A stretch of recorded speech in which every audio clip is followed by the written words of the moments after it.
Wir schauen uns heute einmal im T5 Multivan an, wie wir das Steuergerät für das Telefoninterface, ich glaube man nennt das Ganze auch UHV, also für die universelle Handyvorbereitung ausbauen, beziehungsweise wo das Steuergerät überhaupt sitzt.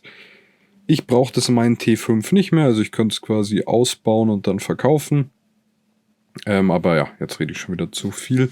Wir müssen an erster Stelle das Handschuhfach ausbauen. Wir haben hier gerade vorne links und rechts die beiden äußeren Schrauben ganz gut gesehen. Wir haben auch auf der Rückseite vom Handschuhfach noch zwei Schrauben, zwei Torx-Schrauben. Und wenn wir die beiden jetzt noch rausgedreht haben, ist das Handschuhfach auch schon frei.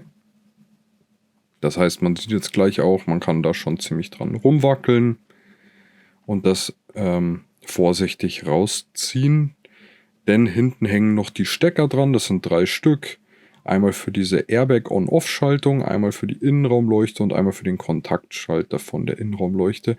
Wir nehmen hier zuerst die Innenraumleuchte, den Stecker ab, dafür einfach die beiden Rastnasen außen drücken.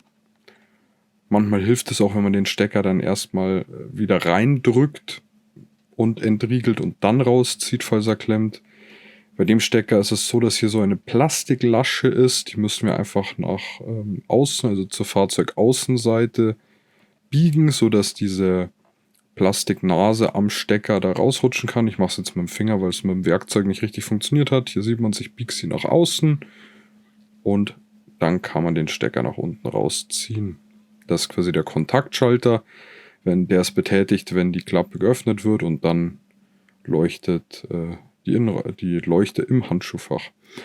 Der Airbag-Stecker, der hat hier einfach nur so eine Nase, die kann man am besten mit einem langen Schraubenzieher reindrücken und dann den Stecker einfach abziehen. Und hinter dem Handschuhfach sehen wir dann schon das Steuergerät, an das wir ran wollen. Das ist hier einfach nur in so einer Blechhalterung reingesteckt eigentlich. Das ist dann nicht wirklich festgeschraubt. Das heißt, man kann das einfach nach oben hin rausnehmen. Und dann haben wir hier 2 Stecker, einmal den roten.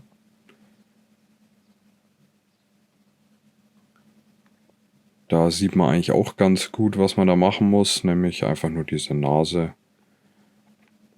hier reindrücken und dann kann man den Stecker rausziehen.